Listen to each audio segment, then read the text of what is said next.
vous allez être distrait par les images qui va contribuer à la complexité de l'exercice. Puisque, évidemment, YouTube étant quelque chose d'absolument monstrueux, j'ai moi-même pondu quelque chose de monstrueux dans lequel je vais devoir mutiler au fur et à mesure que je vous parle pour ne pas vous tenir ici jusqu'à demain matin. Sans plus tarder, je vais commencer par...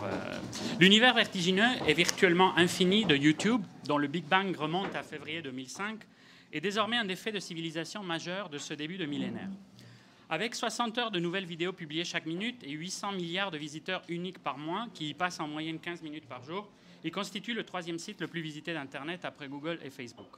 Emblème de la culture de la convergence, définie par Jenkins, convergence transmédiatique qui caractérise la nouvelle iconosphère, YouTube est un conglomérat de bases de données transformées en spectacle, l'art de regarder des bases de données, selon la formule de Geert Lovink, tout à la fois archives, bibliothèques et galeries multimédia, mais aussi réseau social, bien que son lien avec l'ethos Web 2.0 soit en fin de compte problématique, voire nouveau médium cannibale émergeant de la phagocytose de tous ses prédécesseurs. Or, malgré l'importance cruciale de ce nouveau territoire du cyberespace, qui est en passe de devenir une gestalt à part entière, celui-ci reste une véritable terra incognita dans les études académiques, à peine cartographiée par des anthologies pionnières telles que Video Vortex ou le YouTube Reader. C'est donc à l'émergence d'une véritable branche de médiologie, les YouTube Studies, que cette conférence voudrait modestement appeler dans le sillage du dossier Pop en stock que nous publions à la veille du printemps érable. Donc, pour ceux qui auront déjà lu les textes sur le dossier YouTube, donc c'est une variation autour de cette thématique. Donc, je vais me permettre, comme je dois mutiler et sauter au fur et à mesure, je vais me permettre donc de sauter des choses que vous retrouverez dans ces textes-là. Donc c'est à partir surtout du texte pionnier de Omar Calabrese, L'ère néo-baroque, publié en 1987, l'année même où Madonna se phagocytait elle-même pour la première fois dans les remixes de You Can Dance, pratique alors toute nouvelle. Donc ce texte de Calabrese définissait l'iconosphère contemporaine à partir d'une série de binômes. Et c'est par ces binômes-là que nous allons tenter de cerner l'univers foisonnant et toujours déroutant de YouTube. Un univers de la réitération virale. Nous y retrouvons tout d'abord l'esthétique de la répétition, caractérisée selon Calabrese par la variation organisée, le polycentrisme et l'irrégularité réglée. Force est de voir que le mécanisme même de YouTube est celui de la réitération de contenu, le plus souvent extrait de médias rivaux, dont la jadis toute-puissante télévision, qui était précisément le médium répétitif dont s'inspirait Calabrese pour son analyse. Se dissémine alors de façon virale la réitération de certains moments acmés qui vont du plus spectaculaire, les attentats du 11 septembre, au pur non-événement, dont la très fatigante et régressive série de Nipplegate, devenue presque un sous-genre en soi, installant un voyeurisme de la dérobade tout à fait étonnant dans le contexte de pornification à l'œuvre partout ailleurs sur la toile. Réitération de moments acmés, au point que les chaînes prévoient désormais stratégiquement leurs moments YouTubables. D'où, pour reprendre le dernier exemple, les brassières des présentatrices qui tombent stratégiquement, etc. C'est ainsi que Nelly Cambury et Pavlos Hatsopoulos caractérisent la online video aesthetics avant tout comme répétition. Online video feeds on repetition. Repetition is the key that distinguishes the economy of online video from, let's say, the economy of television. In turn, YouTube's huge success is partly due to its ability to make repetition almost effortless. Je vais beaucoup couper sur les citations. Et de fait, il ne s'agit pas tant dans YouTube de voir que de revoir compulsivement, selon la structure archaïque de la redondance narrative destinée aux enfants, que l'on peut rapprocher du célèbre Fort-da freudien. Mais aussi et surtout de donner à voir dans une transmission frénétique qui tient de plus en plus lieu de commerce social, au sens où l'on employait le terme à l'ère des Lumières et du capitalisme naissant. Comme le rappelle Burgess, YouTube is in itself a social network site, one in which videos, rather than friending, are the primary medium of social connection between participants. Vecteur de la refondation du web en Web 2.0, YouTube s'est essaimé dans l'ensemble de la toile au point de devenir, par réduplication de ses contenus, un des piliers de tous les autres réseaux sociaux, les imprimants de son image. En conséquence, ceux-ci montrent bien souvent le spectacle quelque peu décevant d'une simple foire aux clips, gigantesque ruche où les individus se disent davantage par ce qu'ils regardent et écoutent que par une quelconque essentialité qui leur serait propre. D'où la réutilisation ludique du terme biologique du mème, cher au paradigme informationnel et évolutionniste de la nouvelle synthèse darwinienne, renforcé par l'image pandémique du virus pour caractériser la foudroyante virulence de la transmission culturelle à l'ère de l'accélération terminale. YouTube se conçoit ainsi lui-même comme une machine de réduplication de mèmes, à l'instar des organismes vivants, une machine où tout devient mème ou susceptible de l'être. Qu'il s'agisse d'inflation humoristique par accumulation hyperbolique ou de visée subversive, le célèbre mantra de Anonymous, reproduce, reproduce, reproduce, la répétition est au centre du dispositif youtubéen, comme le montre Burgess à partir d'un exemple de viralité parmi tant d'autres, celui du clip Chocolate Rain. Et il y a tout un article de Burgess qui analyse comment Chocolate Rain est devenu un mème à partir d'autres sites qui l'ont répété, etc. Mais la répétition est aussi un effet esthétique en soi cher à l'univers YouTube. Prolongeant son effet traditionnellement comique, elle conditionne plusieurs sous-genres youtubéens spécifiquement centrés sur l'itération. Parmi ceux-ci, nul plus populaire que l'accumulation d'accidents et de chutes, alliant l'esthétique de l'aléatoire et de l'échec, epic fails, à la logique du slapstick et de la mécanisation du vivant, postulée par Henry Bergson comme essence de l'humour, le tout poussé jusqu'à son hypertrophie terminale. La répétition peut même aller jusqu'à se réitérer elle-même dans l'un des effets YouTube les plus néo-baroques, spécialement destinés aux dopeheads qui sont souvent les figures du narrateur implicite de maintes merveilles du site, celui du looping en boucle, tel que l'interminable reprise du célèbre Hypertoad de Futurama, ou encore de phrases cultes comme certaines dans Bob l'éponge, Les Simpsons, etc. Tout moment YouTube est ainsi passible d'être étiré dans une répétition compulsive qui met le spectateur en transe, en état de suspension de l'incroyance ou tout simplement en colère. On retrouve ainsi parmi les suggestions de vidéos similaires l'annonce de Keyboard Cat 10 Hours, Retarded Horse and Batman on Drugs 10 Hours, One Hour of Diggy Diggy Hole, Hitler Says Yeah for 10 Minutes, etc. Qui plus est, par le fait que l'on peut invariablement répéter le clip que l'on vient de regarder, tout clip peut virtuellement devenir une boucle infinie, ce qui provoquerait à terme le trou noir ultime de ce noisy channel particulièrement hanté par l'entropie. Cette esthétique obsessionnelle, et le terme est essentiel pour comprendre cet univers qui tourne à la compulsion, l'esthétique de la réitération est consubstantiellement liée, comme le suggérait jadis Calabrese, à une logique de la variation. Cambouri et Hatzopoulos insistent aussi ainsi sur la dynamique de répétition et différenciation déridéenne à l'œuvre dans YouTube. Our point is that if all repetition is repetition with a difference, then YouTube may be based on repetition, but it constantly produces and reproduces difference. Ce jeu de la différence, devenu ici véritable différence, on fait tous des blagues déridéennes de temps en temps, ce jeu de la différence par réitération est notamment à l'œuvre dans les multiples réduplications et détournements d'une même vidéo sous des milliers de versions, allant de l'humoristique au plus freak. Tous les pays ont ainsi connu des variations locales d'une des stars indiscutées de YouTube, le Hungry German Kid, véritable égérie de la crise du sujet hypertechnologique. Et nous pourrions, parodiant 1968, affirmer que nous sommes tous des enfants allemands fâchés, quelquefois, ajouterait Norman Bates. C'est de fait l'extension audiovisuelle d'un autre phénomène essentiellement né-baroque qu'est le sampling et du mixage, pilier de la musique populaire contemporaine, que la théorie esthétique de Calabrese semblait par ailleurs annoncer, au moment où elle commençait à se faire dans le techno, le hip-hop, etc. Les deux univers fusionnent d'ailleurs dans maintes YouTuberies, telles que le mix de Ding Dong / Harry Potter Saga, version 10 heures. This is killing my head, lit-on dans les commentaires d'une de ces âmes damnées de la compulsion youtubéenne, incapable de se débrancher de cette comptine punitive. Cette esthétique sérielle de la variation détermine les nouvelles pratiques de la métacréation youtubéenne, articulée autour de la mort de l'auteur, vaticinée jadis par Barthes, et qui signe désormais la naissance du youtubeur. La valeur générative de YouTube, au sens chomskien cette fois-ci, et l'on voit à quel point les pionniers du structuralisme ont conditionné l'émergence de la cyberculture qui en est en quelque sorte le prolongement et la mutation néo-baroque, est ainsi davantage marquée par les phénomènes de diffusion et de réception, devenus principaux moteurs du système, que par ceux de production, écho de la mutation structurelle du capitalisme de consommation dans son ensemble. Les œuvres YouTube, le qualificatif lui-même est quelque peu gênant, défiant nos catégories habituelles de classification, relevant à la fois du message, de l'artefact, de la blague, du produit marchand et de l'œuvre de l'art, sont ainsi avant tout définis par ce que Burgess, reprenant Jenkins, appelle leur pouvoir de dissémination, spreadability. Donc là, il y a toute une explication de ce terme que vous connaissez sans doute. La popularité qui rendrait certaines œuvres virales, une infime proportion en réalité au milieu d'une jungle de bruit informationnel, tiendrait alors de leur capacité, je cite, à inviter à la participation et gratifier la répétition et l'engagement durable, par opposition au cycle court d'autres œuvres dont le mémétisme n'est qu'éphémère. On pourrait encore ajouter quantité de tropisme de la variation organisée qui régit YouTube, et donc là, effectivement, il y aurait quantité d'exemples. De fait, les ramifications, elles-mêmes rhizomatiques, de la réitération par ailleurs très lacanienne de YouTube, sont impossibles à énumérer.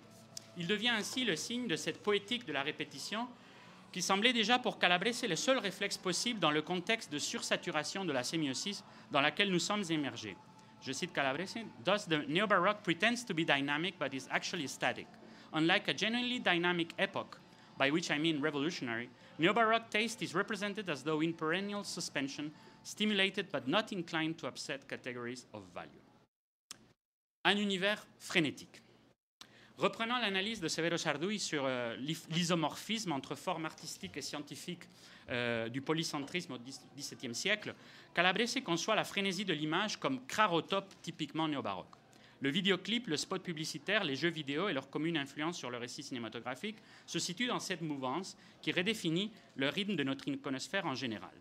Le rythme iconique, perçu par Wulfflin comme une caractéristique essentielle du style baroque, se voit ainsi radicalisé en syntonie avec l'accélération générale étudiée par Virilio dans la vie quotidienne des sociétés post-industrielles, l'accélération du réel succédant à l'accélération de l'histoire. L'esthétique du clip YouTube, héritière tout à la fois du trailer, du vidéoclip et du spot qu'elle intègre, par ailleurs tous en son sein, intronise cette esthétique de la frénésie.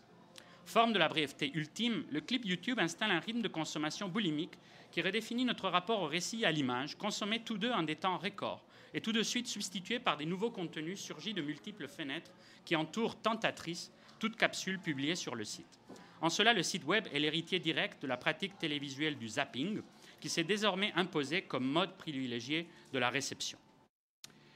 YouTube lui-même fonctionne majoritairement comme relais de cette technique, alliant à la fois réitération, sampling et réfrénésie pour en faire une forme médium, essentiellement néo-baroque en termes calabrésiens.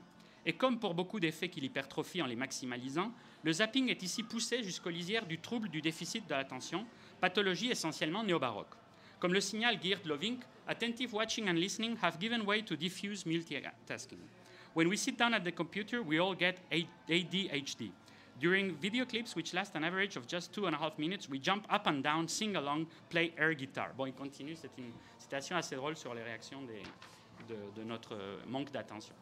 Cette pathologie de la réception transforme par ailleurs les récits eux-mêmes, à commencer bien entendu par les récits télévisuels tels que Family Guy, dont le short attention span style of cutaway humor est parodié dans le cartoon sitcom transgressif rival South Park. Il y a un épisode célèbre où South Park se moque de Family Guy. L'effet boulimique de cette frénésie, pure célébration de l'accélération devenue autotélique et produisant massivement de l'oubli, nous fait constamment osciller entre l'euphorie perpétuelle que critique Bruckner dans son essai homonyme et l'entropie. Elslander, par exemple, nous fait la réflexion. On the one hand, a site like YouTube can be addictive as one video drags you along to another. Yet, after an hour or so, one realizes on what fine a line one has to balance to keep one's sanity between the joy of discovering the unexpected, the marvelous, and occasionally even the miraculous, and the rapid descent into an equally palpable anxiety. Allant de pair avec la décomposition forcenée des breakbeats dans la musique techno, la recherche jusqu'au boutiste de l'instant Acme culmine alors paradoxalement dans une anesthésie profonde, renforcée par la prolifération et la subdivision de supports qui constituent la mosaïque YouTube, véritable invitation à la dérive infinie.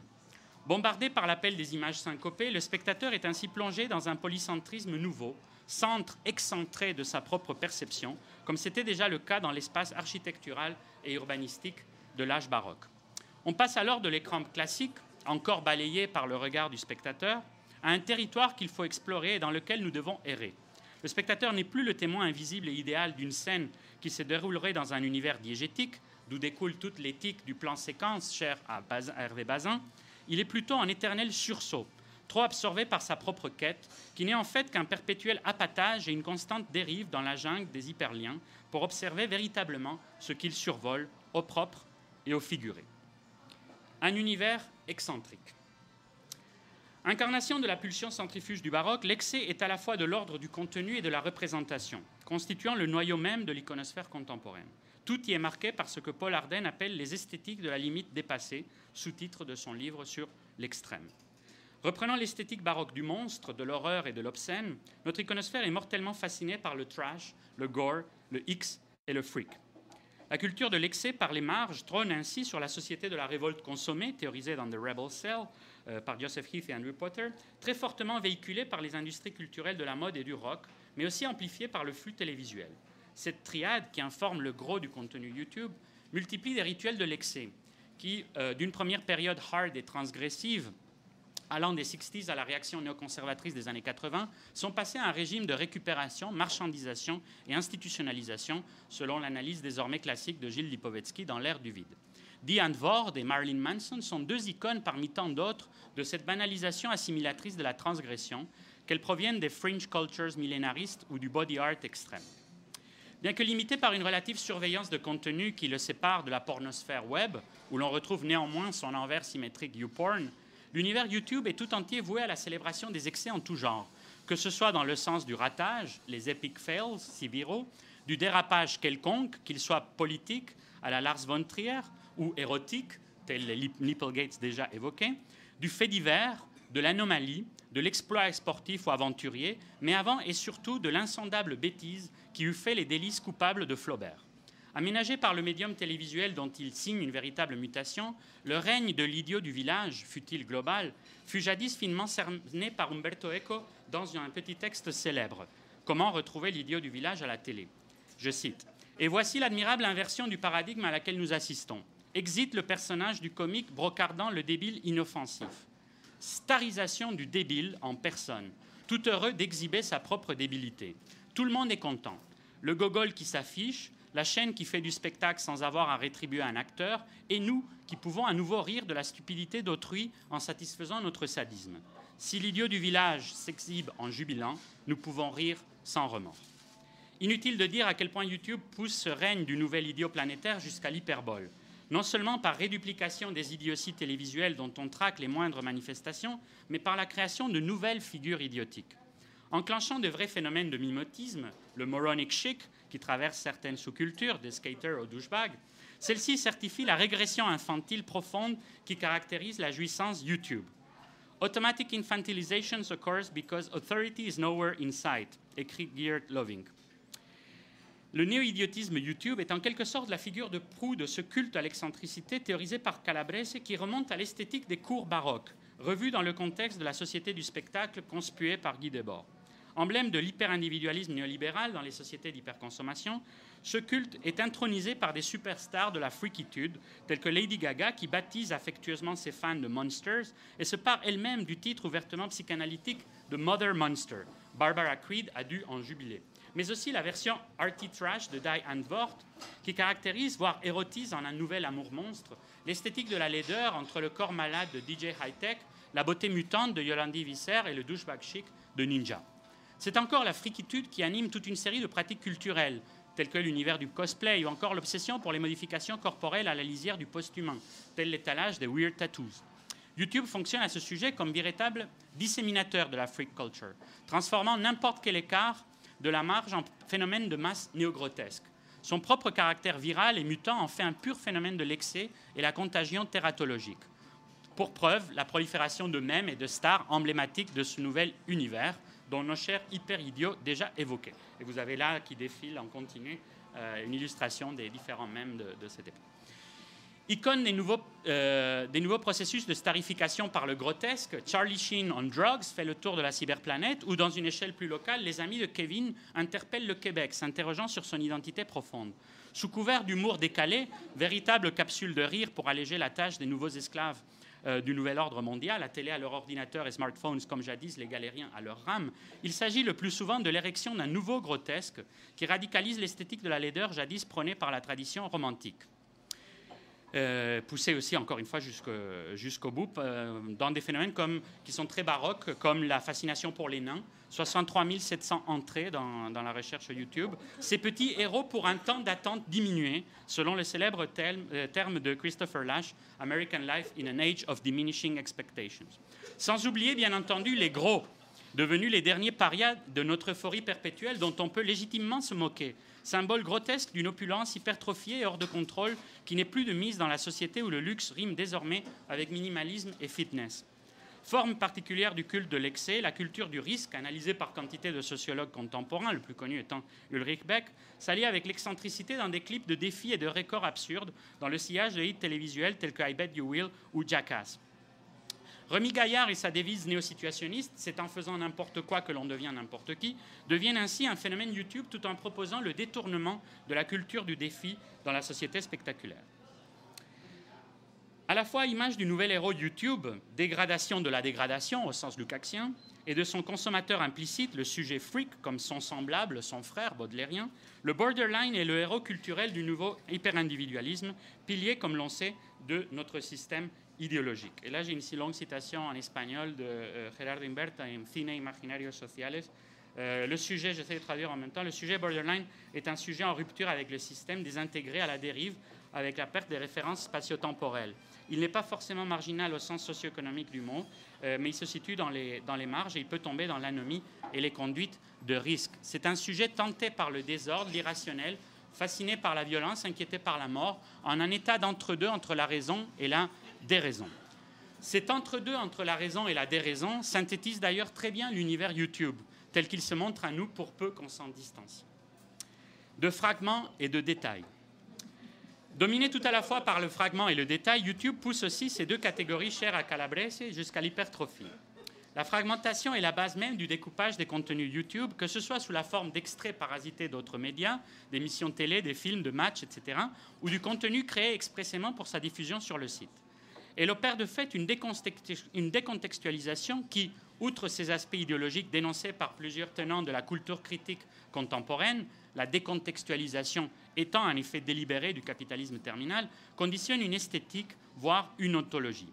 Online video, in a fashion more reminiscent of computer games than cinema or television, devalues beginnings and endings, écrivent Cambouri et Atsopoulos dans une analyse symptomatiquement dévolue aux vidéos YouTube de violence raciale. Et donc il y a tout cet article sur comment le fait qu'il n'y a pas de contexte encourage la réduplication de la haine raciale sur YouTube.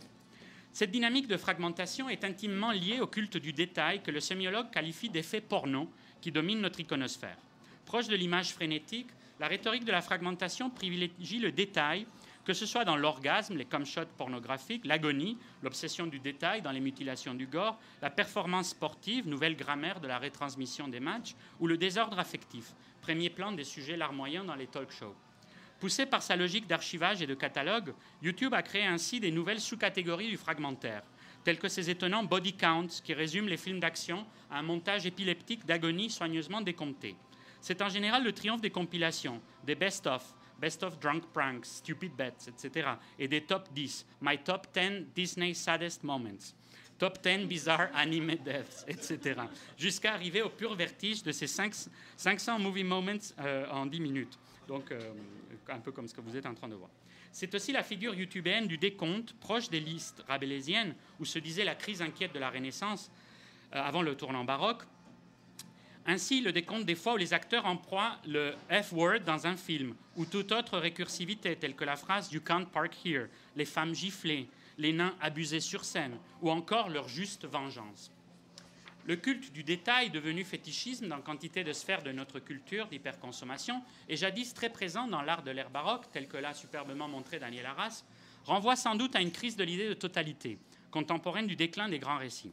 Il n'est d'ailleurs d'illustration plus éclatante de cette idée exposée jadis par Lyotard que la prolifération des micro-récits sans transcendance possible qu'étale YouTube, pur fragment de fragments égarés dans les ruines de la représentation. Un univers instable. L'instabilité et la métamorphose constituent le noyau dur de l'iconosphère néo-baroque. L'excès pousse ainsi le polycentrisme vers une turbulence des formes. C'est là où YouTube, et partant la toile dans son ensemble, montre de façon éclatante tout ce qui le distingue du projet encyclopédique tel que pouvait le concevoir l'âge classique et les Lumières.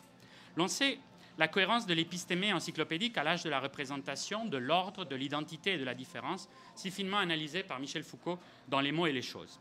Cette cohérence trouva précisément dans l'encyclopédie avec majuscule son symbole majeur. Le but en était ainsi établi par Diderot dans un texte célèbre. Je cite, « Le but d'une encyclopédie est de rassembler les connaissances éparses sur la surface de la Terre, d'en exposer le système général aux hommes avec qui nous vivons et de le transmettre aux hommes qui viendront après nous, afin que les travaux des siècles passés n'aient pas été inutiles pour les siècles qui succéderont, que nos neveux, devenant plus instruits, deviennent en même temps plus vertueux et plus heureux, et que nous ne mourions pas sans avoir bien mérité du genre humain. » Mais ce rêve utopique n'allait pas sans une certaine dose d'angoisse épistémologique patente dans le prospectus de la même encyclopédie. Et là, il y aurait une citation, mais je ne vais pas la reprendre. C'est que cette épistémée était encore menacée, dirait-on traumatisée, par son envers, voire en termes hegeliens son négatif, son envers précisément baroque, qui avait momentanément brisé l'harmonie de l'humanisme de la Renaissance, en un véritable âge de la perte de la ressemblance, où l'univers s'était vu troublé, sans repère, sans mimésis et sans vérité. L'univers baroque marque non pas l'inversion du projet classique, mais comme sa perte de contrôle, entraînée par une réversibilité des apparences, où la réalité devient la fiction, le moi devient l'autre, l'écriture pur jeu d'oxymore, et le rêve se confond indissolublement avec la veille. Dans YouTube, le projet encyclopédique devient fou, c'est-à-dire néo-baroque. Ici, nul arbre des connaissances qui permettent de hiérarchiser et d'ordonner les choses et leurs représentations, de réfléchir entre les choses, je cite Foucault, des rapports de similarité ou d'équivalence qui fondent et justifient les mots, les classifications, les échanges.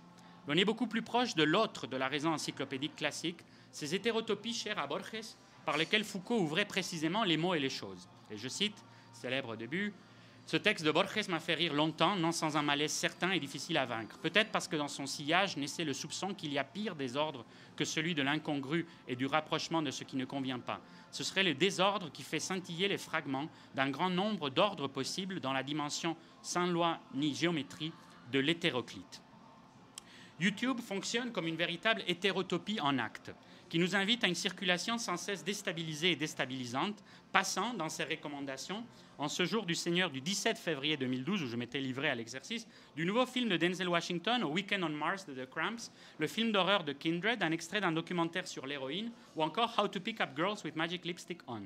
Le tout, comme dans une autre célèbre nouvelle de Borges, serait censé tracer une sorte d'autoportrait du consommateur, en l'occurrence moi, basé sur les paramètres de ses recherches dans le passé plus récent. Outre l'hétérogénéité totale de ce mini-catalogue, et j'aurais du mal à retrouver dans toutes mes expéditions YouTube qui m'ont pourtant mené, comme tout un chacun, vers des territoires bien plus aberrants, qu'est-ce qui a pu me rapprocher du Magic Lipstick ou de Denzel, acteur auquel, malgré son talent, je ne voue aucun culte. Donc, c'est la logique même d'une perpétuelle différence qui s'affirme. Et encore une fois, l'on trouve incarné en YouTube plusieurs notions qui définirent jadis abstraitement la crise de la modernité philosophique. Perpétuelle invitation au voyage, les suggestions de YouTube viennent brouiller le fil prétendument linéaire de nos recherches par entrée de sujets encyclopédiques. Elles-mêmes brouillées par la pure prolifération rhizomatique des contenus et des liens souvent ineffables qui les unissent. Ainsi, une recherche par mots-clés sur YouTube nous donne dans l'ordre NeoCube, The Next Rubik's Cube, YouTube Symphony Orchestra, la famille OOF, une compilation de Woman Drivers, autre grand sous-genre devenu classique, en italien, Filles de France Beurette, Logobi Elle danse sexy, Very Bad Blague, South Park YouTube Episode, Drifting Motorbike, One of the Funniest Kids in YouTube, la chanson T'es bonne de Max Boublil, et ainsi de suite. Si ce n'est pas aussi drôle que l'encyclopédie chinoise imaginée par Borges, c'en est tout aussi déroutant. Prolifération doublement instable, car les contenus ne cessent de se modifier en temps réel, et nulle recherche donne les mêmes résultats. Toujours enflés par une accumulation désordonnée qui semble ne pouvoir connaître aucune limite. En mai 2010, YouTube annonça avoir franchi le cap des 2 milliards de vidéos vues quotidiennement.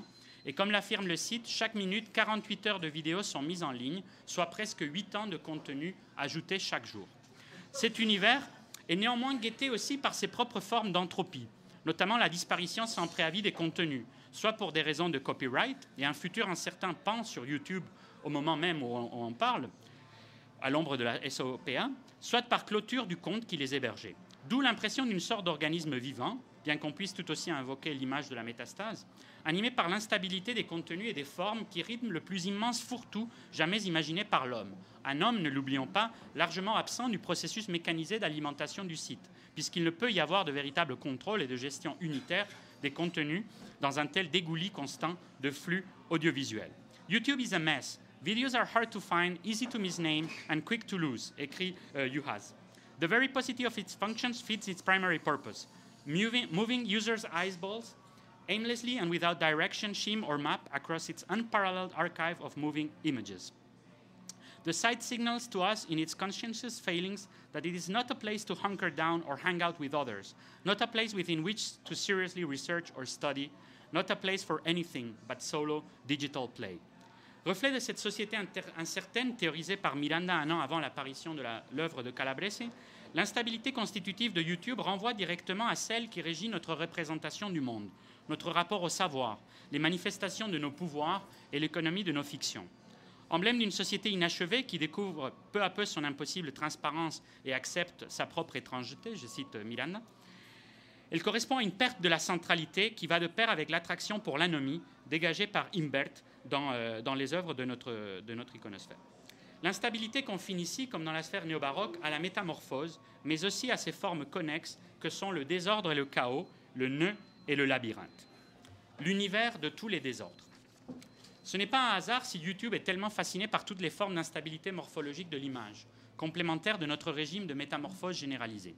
De fait, dans cette immense hétérotopie, le terme métamorphosis nous donne de suite 27 770 résultats sur le site. Paroxysme de l'esthétique ovidienne, véritable folie du voir, puis baroque, de la métamorphose, la technique infographique du morphing, née dans le cadre des effets spéciaux, combine le goût de l'informe, l'instable, le viral et le mimétique. Elle est par là même un des micro-genres de choix des clips YouTube, 31 400 résultats. Instabilité et métamorphose renvoient à une esthétique du désordre consubstantielle au régime d'hétérotopie déjà signalé. Celui-ci est d'autant plus paradoxal que l'entreprise d'archivage se dit vouée à une mise en ordre rationnelle, notamment à travers le système des tags qui permet de naviguer thématiquement entre les vidéos. Mais la perversion du système du tagging, dont la cohérence est sans cesse menacée à la fois par les stratégies promotionnelles, la prolifération des ordonnées, l'ineptie, la paresse, etc., introduit une véritable entropie dans ce projet et nous renvoie beaucoup plus à l'image néo-baroque du vertige. C'est d'ailleurs là que se situe à la fois la force colossale de cette vaste machinerie. Nul effort humain permettrait de gérer de façon véritablement encyclopédique une telle quantité de contenu en perpétuelle expansion, et son talon d'Achille. Viendront sans doute des métachercheurs qui permettront d'introduire plus d'ordre et d'efficacité dans la navigation entre les contenus. L'on pourra rétorquer que l'on peut affiner la recherche, mais cela ne peut se faire que selon des critères pour le moins singuliers, par durée du clip, date de mise en ligne, nombre de vues ou catégorie. Il y en a 4. Éducation, divertissement, musique, voyage et événements.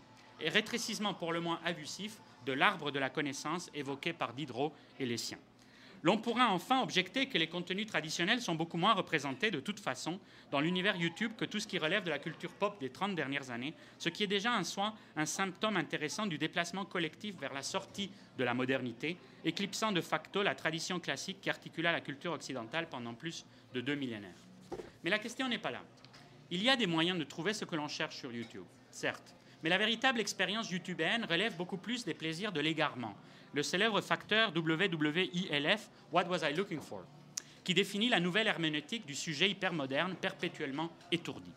C'est le constant appel des sirènes pour enfler le volume de trafic de la page, régi comme la toile par des principes quantitatifs staccanovistes, qui transforme le YouTuber en link war, ou pute à hyperlien, selon l'expression consacrée par le Urban Dictionary. De fait, YouTube est une expérience qui, sous des dehors rationnels, on serait tenté de nommer chaotique. Elle est en cela effet parfait de la nouvelle épistémée, contemporaine des théories scientifiques du chaos, telles qu'exposées notamment dans The Elegant Universe, documentaire néo-baroque sur les nouvelles sciences qu'on peut dire tout autant néo-baroque. Le chaos qui se dégage de ce nouvel imaginaire scientifique constitue le véritable horizon final de YouTube, ainsi que de notre iconosphère, à la fois comme forme et comme signification. Un chaos scientifique, relativement ordonné par des probabilités, dans la lignée du polycentrisme baroque. Du baroque étymologique, le terme portugais, barroco, donc la perle à la forme irrégulière, on serait passé, selon Calabres, au néo-baroque des fractales, forme déterminante de la nouvelle mathématique et de l'informatique. Ces modélisations complexes permettent l'émergence d'une esthétique à la croisée de l'hyperformalisme et de l'aléatoire, illustrée par le célèbre Mandelbrot set, esthétique fractale qui est passée des t-shirts hippies aux vidéoclips YouTube, qu'ils soient ambient ou trance. 31 200 résultats pour le terme fractal. Mais outre ces tentatives de produire une nouvelle esthétique musicale et visuelle du chaos, c'est tout l'ensemble de l'univers YouTube qui, comme l'univers élégant défini par Brian Greene, est régi par une forme de chaos, à savoir le flux ininterrompu et imprévisible d'ajout des contenus et des liens qui se créent entre ceux-ci par des systèmes fantaisistes de tagging. Véritable livre du monde dans la tradition topique jadis étudiée par Ernst Curtius, YouTube est le miroir déformé du chaos qui nous fonde, à commencer bien entendu par cette géopolitique du chaos dénoncée par Ignacio Ramonet. Car bien entendu, le chaos est aussi une idéologie, et le discours scientifique est à nouveau, comme le montrait si bien la théorie Foucaultienne, à comprendre à l'intérieur d'une série d'effets de discours qui sont avant tout des effets de pouvoir. En cela, YouTube répond parfaitement dans sa pratique, son infrastructure et l'effet idéologique qu'il génère à l'idéal de globalisation néolibérale régi, selon Ramonet, par le système PPI, planétaire permanent immédiat immatériel, qui assure l'hégémonie aux détenteurs du nouveau pouvoir au moment où marché et communication s'imposent comme modèles généraux ayant vocation à transformer toutes les activités humaines. Magnifique duplicateur des industries culturelles hégémoniques, ainsi que support publicitaire et régulateur de flux et de données de milliards d'utilisateurs, YouTube devient l'illustration de l'harmonie néolibérale de la main invisible, en donnant précisément l'effet d'un chaos orchestré à l'image de la nouvelle Imago Mundi. De fait, la notion normative de l'ordre, propre au classicisme en esthétique, ne correspond nullement à la pratique du désordre néo-baroque. Celui-ci peut bien constituer cette seconde implosion évoquée par Tom Sherman à la lumière ou l'obscurité du vidéo vernaculaire YouTube et qui constitue l'effondrement de la postmodernité elle-même. Là, ici, je faisais allusion à un autre article que je citais de Sherman sur cette idée. Le projet, si jamais il y en eut un, encyclopédique, débouche ainsi sur une prolifération rhizomique proche des vertiges cosmologiques baroques et des théories de la déconstruction qui se voient enfin incarnées technologiquement, par où YouTube ne saurait être conçu sans les uns ni les autres. Nous assistons ainsi à la création d'un nouveau paradigme qui émerge encore confus de la crise du précédent, avec cet effet doublement paradoxal d'un paradigme du chaos qui est aussi le chaos de tout paradigme. Un univers labyrinthique. Ce désordre, malgré tout programmé, trouve, comme au XVIe siècle, une figure privilégiée dans le labyrinthe, image récurrente lorsqu'on évoque YouTube et la toile. Bertrand Gervais insiste à juste titre sur la réactivation de la figure millénaire du labyrinthe pour faire face, un peu à la façon d'un atavisme imaginaire, à la perplexité contemporaine.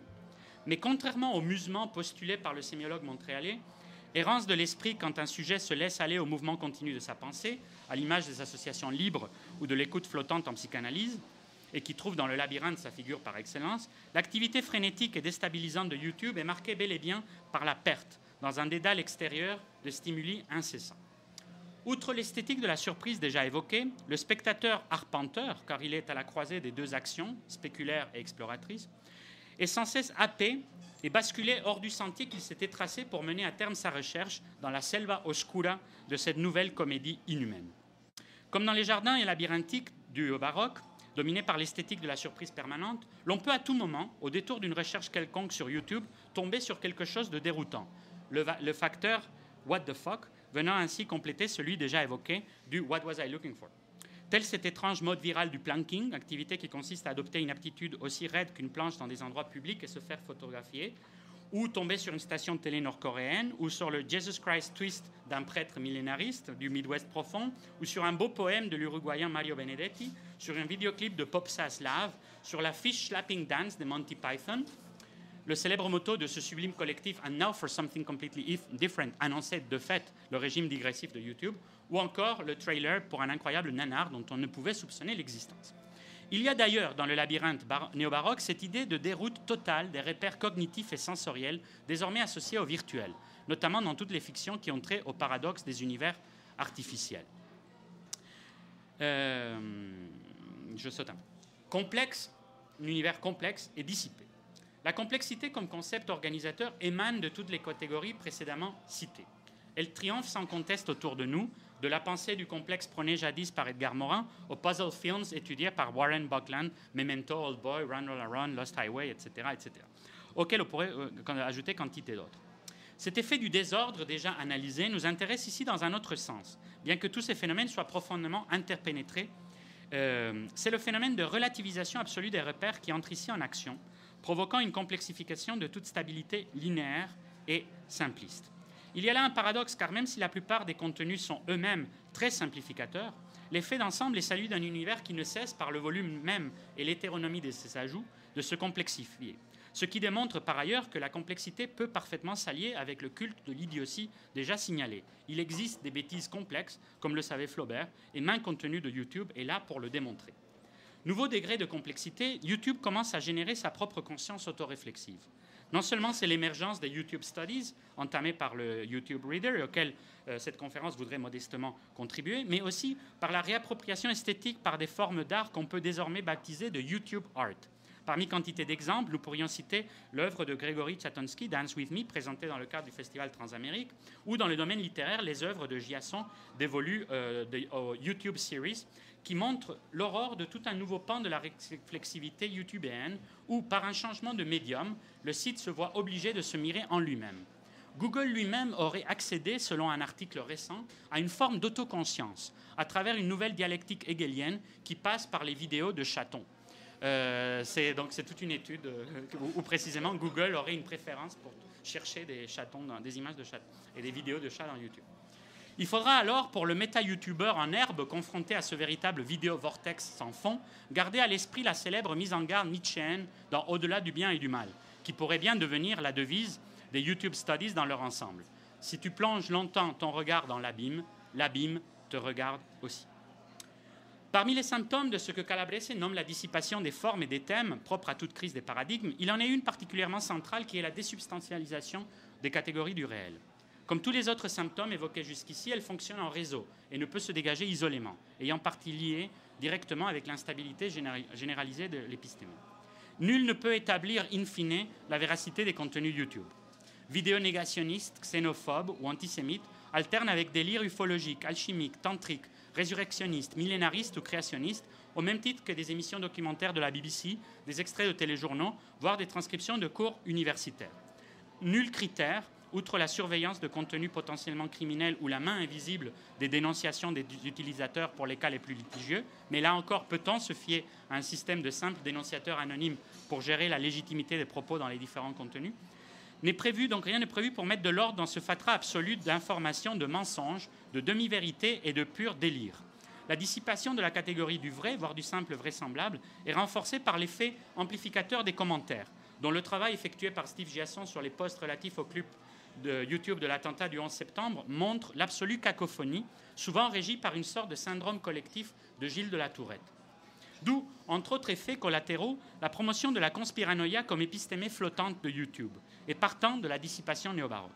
Le retour du refoulé d'une pensée magique, voire sauvage, à l'âge des ruines de la déconstruction, sorte de négatif hegelien de l'âge de l'information où tout devient du même coup désinformation, selon le principe orwellien de la novlangue. À la croisée du relativisme épistémologique et du surinvestissement herméneutique, voici advenu, étrange alliance des théories de complot de l'ultra-gauche et de l'extrême droite, l'âge de l'hypersoupçon. La liste des liens est ici virtuellement inépuisable, proliférant dans des sites tels que Prison Planet, Propaganda Matrix, David Icke, Disclosure Project ou leur équivalent hispanique Rafapal, supposément le blog le plus consulté dans toute la blogosphère nationale, mais n'est-ce encore qu'un énième écran de fumée. Parmi les succès absolus de ce genre en expansion, nul ne peut ignorer le webbuster Zeitgeist de Peter Joseph, dont on attend le 4e volet. Il y a là bien évidemment un enjeu majeur de la manipulation idéologique des nouveaux pouvoirs. Cette guerre idéologique qui sous-tend la dissolution du vraisemblable et accompagne le meurtre parfait diagnostiqué par Baudrillard comme ultime déréalisation du réel. Elle insiste ainsi de façon éclatante sur le fait que toute image est désormais impure et relève du simulacre, toute illusion mimétique ne pouvant que disparaître. Tandis que le thème de la réalité manipulée devient, sous l'influence de l'œuvre visionnaire de Philip K. Dick, le leitmotiv de la fiction et de la philosophie contemporaine. La cause célèbre de Lonely Girl 15 montra de façon éclatante l'aporie des réalia sur le site. Et là, il y a tout un article de Patricia Lange sur le fait que c'était pas une vraie, enfin que les gens ont cru que c'était une vraie fille solitaire alors que c'était toute une équipe, etc., etc. Bon, je passe, continue. Weltanschauung et idéologie de YouTube. À travers toutes ces catégories, on constate que les formes stables, ordonnées, régulières ou symétriques sont systématiquement inversées. Je commence à sauter parce que j'ai encore quelques pages. Enfin, pour compenser quelque peu cette approche avant tout formaliste, une petite réflexion sociopolitique s'impose. De prime abord, YouTube s'érige en pure incarnation du fantasme de la main invisible qui régit cette entéléquie essentiellement idéologique qu'est le marché. Dans son flux perpétuel d'offres et demandes, il se pose comme la dérégulation ultime d'un libre commerce exponentiel, alors qu'il est de fait encadré par toute une série de contraintes. Tout d'abord par des strictes lois de copyright où s'affirment les monopoles du big business médiatique, lesquels transforment par ailleurs le site en perpétuel support publicitaire, où l'on retrouve le bon vieux dirigisme médiatique des masses. Et l'on sait à quel point YouTube est devenu un secteur déterminant du marketing corporatif. La défense de la propriété privée alterne par ailleurs dans un jeu complexe avec le piratage qui, sans cesse désavoué, comme à l'époque naissante du capitalisme qui pourtant s'en abreuva, est de facto encouragé par le format, permettant au site d'être à la fois dans le concert des grands organismes corporatifs et dans les tranchées de la guérilla virale. Enfin, pour ménager la bonne conscience du système, écho de l'état minimal dans le modèle idéologique néolibéral, les contenus sont soumis à une série d'exclusions normatives qui vont de la pornographie comme mode de représentation à des tabous ultimes de l'âge post-moral, comme la pédophilie ou le terrorisme dont le contour est, on le sait, de plus en plus flou. Ces contraintes ne se présentent pas, et c'est là un aspect essentiel de ce dispositif, comme hétérodirigées, mais bien comme pure autorégulation. YouTube devient ainsi une pure métaphore littéralisée, support matériel de l'idéologie néolibérale qui prend le relais d'autres artefacts du passé qui illustraient ce que l'on appelait le monde libre et qui est devenu, par antiphrase, l'innommé axe du bien. Le Peabody Award de 2008, décerné au site, vantait ainsi son incarnation et promotion de la démocratie. Mais là n'est peut-être pas encore l'essentiel. L'on sait que pour Gianni Vattimo, les réseaux télécommunicationnels où s'inscrit YouTube, bien loin de servir la transparence, ont au contraire obscurci les choses en créant une situation de brouillage et de cacophonie de représentation. C'est cette même cacophonie que l'on retrouve poussée ad absurdum par notre site, déconsidérant toute vision d'ensemble et tout point de vue unitaire. Cette pluralisation et ce télescopage continu ne rendent pas la société pour autant plus éclairée ou plus éduquée. Je cite Vattimo dans La société transparente. L'intensification des possibilités d'information sur la réalité dans ses aspects les plus divers rend l'idée même d'une réalité de moins en moins concevable. À travers YouTube, la réalité disparaît comme horizon dans le croisement et le télescopage des images et des multiples interprétations. L'idéal d'émancipation de l'Aufklärung, la célèbre sortie de la minorité prônée par Kant, basée sur le discernement de la raison et une meilleure appréhension du réel, s'y révèle alors illusoire. Le monde de la communication généralisée n'offre aucune rationalité centrale. Pour les ardents défenseurs de YouTube et de la toile en général, ceci permettrait l'expression des différences et la prise de conscience de la contingence et de la relativité de tous les systèmes. La liberté même se construirait dans cette oscillation perpétuelle des représentations et des fabulations du monde. Par là, YouTube deviendrait non seulement la vivante image du marché néolibéral, mais aussi de ce qui a été nolens volens, son expression idéologique de choix, le postmodernisme. Et c'est là où l'on retrouve le débat terminologique qui amena Calabrese à se distancier de la vulgate postmoderne. Alors que celle-ci s'affirmait progressivement comme l'idiot utile du néolibéralisme, proclamant la fin des récits alors que triomphait le seul et unique récit du capitalisme, l'idée du néo-baroque permettait de tracer un parallélisme inquiétant avec le dispositif autoritaire d'art dirigé de masse, pour reprendre l'expression de José Antonio Maraval, qui marqua l'âge des absolutismes. Il y a 500 ans, les générations de l'âge baroque plongèrent avidement dans l'univers flottant des veilles ambiguës comme des songes, du théâtre dans le théâtre et du roman dans le roman, alors que s'installaient partout les nouveaux dispositifs de répression des États-nations monarchiques modernes. Nul symbole ne convient mieux à cette époque que les mines oppressantes où moururent des dizaines de milliers d'esclaves noirs et indiens pour aider à bâtir au-dessus de leur propre tête les magnifiques églises baroques de Ouro Preto au Brésil ou de Potosí en Bolivie. Et peut-être que nul autre ne semblera mieux convenir à notre époque, jugée par des époques futures, que l'incroyable labyrinthe YouTube, terrain de toutes les luxuriances et oisivetés transmédiatiques, tandis que les nouvelles multinationales du complexe média militaro-industriel y étendent sans cesse leur pouvoir, éclipsant par une immense cacophonie l'alarmante pénurie des images absentes qui, du coup, constituent l'angle mort de notre folie du voir. N'oublions pas qu'il n'y a sur YouTube ni nulle part ailleurs les images des milliers d'Irakiens tués dans les bombardements de l'Alliance contre l'axe du mal. Que ce soit sous la forme de la propagande virale essaimée dans le site, ou plus insidieusement, sous celle de l'expression d'une intimité personnelle étalée en la plus grande extimité dans ces vlogs où la culture du narcissisme s'allie avec le culte de la célébrité, le moi s'exhibant le plus souvent par le biais de références à des icônes populaires, le cas le plus célèbre étant « Leave Britney Alone », YouTube reste avant tout une célébration de la société médiatique dont il est lui-même devenu l'emblème. Comme l'écrit entre autres Alexandra Juhas, A people's forum but not a revolution, YouTube video manifests the deep hold of corporate culture on our psyche, re-establishing that we are most at home as consumers, even when we are producers. L'invasion progressive du site par la publicité, parfois plus longue que les clips eux-mêmes, ainsi qu'inversement son recyclage par les mass médias corporatifs, des chaînes télévisuelles aux campagnes publicitaires, ne fait donc que parachever la logique des vidéos slogans YouTube. Pithy, precise, rousing calls to action or consumption, or action as consumption. Encore une fois, le message est le médium, et le médium est le massage, selon les mantras du gourou de la vieille médiologie, Marshall McLuhan. Symbole parfait d'une nouvelle aliénation, le succès spectaculaire du site, acheté pour 1,65 billion en octobre 2006 par Google, YouTube pourrait valoir maintenant en 2012 45,7 billions, est bâti sur une structure d'une réductable efficacité, où, je cite toujours Juhas, l'utilisateur esclave fait tout le travail. Il fournit le contenu, l'évalue, le censure, le regarde, signale qu'il était là et mène ses pupilles affamées et tourmentées vers les publicités. Voilà le véritable You dans YouTube, fêté par un vieux géant médiatique comme Time Magazine comme personnage de l'année en 2006. Version premier mondiste, donc douce, participative et ludique, du nouvel esclavagisme qui constitue l'infrastructure de notre économie globalisée. Cette logique s'inscrit par ailleurs dans une entreprise plus générale d'hégémonisation, comme l'exprime Elisabeth Loche. Bon, là, je saute un peu la longue citation de Loche, qui part de Debord et de Virilio. Comme l'a bien montré le procès fait par Viacom au site en juillet 2008, celui-ci n'est pas seulement voyeuriste dans sa production et réception, mais aussi dans sa structure même, transformant l'errance infinie des youtubeurs en gigantesque banque de données dont les utilisations futures restent encore inconnues. Enfin, n'oublions pas que ces petites capsules d'humour, de fantaisie, de cuteness, de sexiness ou de coolitude ne sont en fin de compte ni plus ni moins que les nouveaux agréments qui, tels les snacks dévorés à la va-vite devant les écrans toujours allumés de leur machine, ou plus encore les feuilles de coca mâchées par les esclaves de Potosi, rendent supportable, dernière idéologie de consolation au sens gramscien, la vie des petits soldats du secteur tertiaire à l'ère post-industrielle.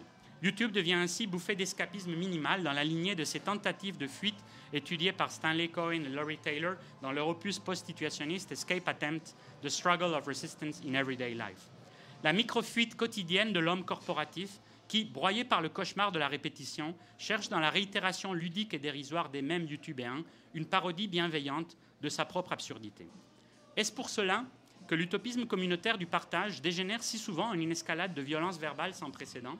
La longue complainte ininterrompue de la communauté inversée des haters ne serait-elle alors que le cri, tout aussi dérisoire que les chatons, les galipettes ou les gargarismes qui l'exècrent, de la conscience malheureuse du youtubeur en proie à l'expérience de sa propre négativité, et ce, au moment même où la machine Google apprend à aimer les félidés.